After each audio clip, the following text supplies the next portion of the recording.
We're now going to be taking a look at making careful selections. So in this document we have a picture of a baby on what is unfortunately a rather crinkled background. So what we're looking to do is select the background without selecting the baby so that we can change that and only fix the area that we're interested in. So we have a number of different selection tools. We have our marquee tools, our freehand drawing tools, and our magic selection tools. The marquee tools wouldn't work as they tend to use standard geometric shapes, which we wouldn't be able to use to select the baby. The freehand drawing tools could potentially work, but for a more accurate picture I'm going to be using one of the magic tools, which is the quick select tool. The quick select tool is very versatile. It's a geographical paintbrush selection. So as I move the brush, it selects an area nearby based upon a contrast rating. So for example, when selecting the arms and the head there, it chooses up until the end of that particular colour.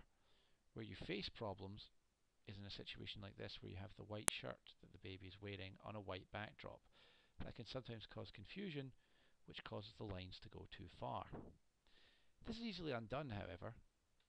By holding the Alt key, you then turn the quick selection to a negative selection. This allows us to deselect any area that we no longer want.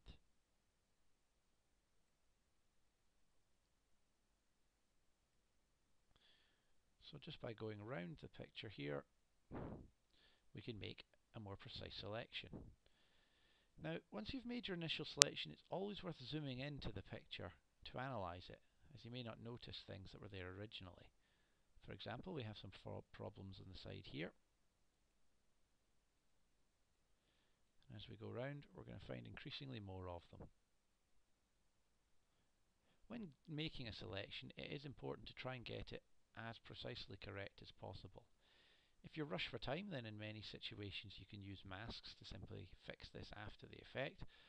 But if you have the time, it's often worth putting it in to make sure that everything is as precise as possible to begin with. And the key things of that are to take your time and use the smallest brush possible.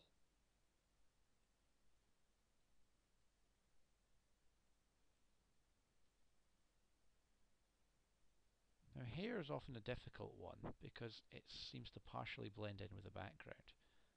But for this, we're just going to make a rough selection of the hair.